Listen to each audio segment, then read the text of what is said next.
بسم اللہ الرحمن الرحیم۔ پاک پروردگار کے ببرکت نام سے شروع کرتی ہوں جو دلوں کے رازوں کو خوب جانتا ہے۔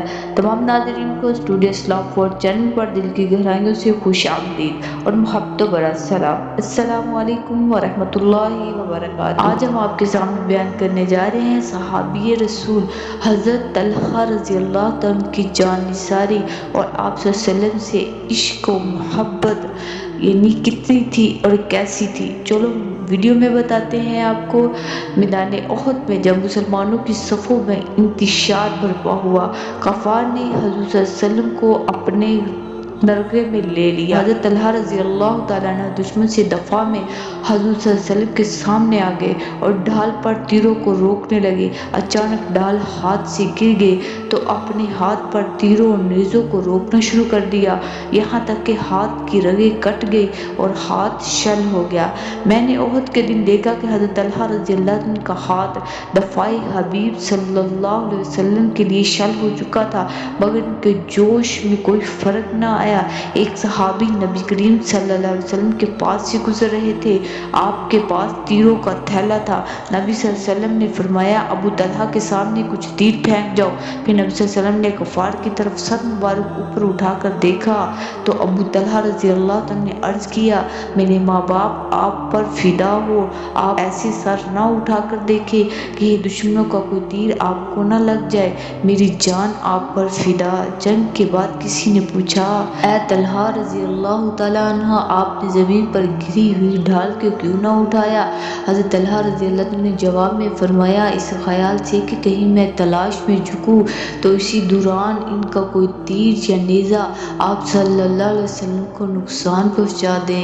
حضرت طلحہ رضی اللہ تعالیٰ عنہ نے اپنے اس ہاتھ پر بہت فخر کیا کرتے تھے۔ جنگ جمل میں جب آپ کی شہادت ہوئی تو حضرت علی رضی اللہ عنہ کی نظر آپ رضی اللہ عنہ کی لاش مبارک پر پڑی، آپ کی لاش کے قریب آئے، ہاتھ کو چومتے جاتے، رو رو کر کہتے جاتے تھے یہ وہ ہاتھ ہے جس نے میدان احد میں حضور صلی اللہ علیہ وسلم کی مدد فرمائی تھی۔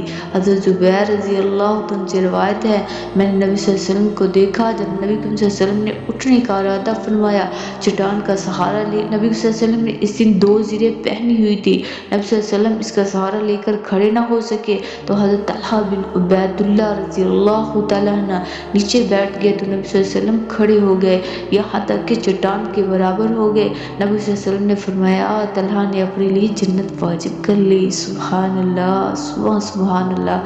فرمایا جو شخص زمین پر چلتے پھرتے زندہ شہداء کو دیکھنا چاہتا ہے وہ طلحہ رضی اللہ عنہ کو دیکھ لے۔ حضرت طلحہ رضی اللہ عنہ جب جنگ احد سے واپس آئے تو ان کے جسم پر تلوار اور نیزے اور تیر کے 37-35 زخم تھے، ان کی انگلیاں کٹ گئی تھی، جب انگلیاں کٹ گئی تو زبان سے بے اختیار نکلا ہو تو آپ نے فرمایا اگر تم بجائے اس آہ کے بسم اللہ کہتے تو فرشتے تمہیں اٹھا کر لے جاتے، لوگ تمہیں دیکھ رہے ہوتے یہاں تک کہ تم آسمان میں لے کر گھس جاتے۔ سبحان اللہ۔ اللہ ہمیں بھی اپنے پیارے حبیب کا عشق عطا فرما، پیارے صحابہ کی محبت عطا فرما، جیسی ہمارے پیارے صحابہ نے محبت کی اپنے پیارے نبی سے، ہم سب کے پیارے نبی سے محبت کی۔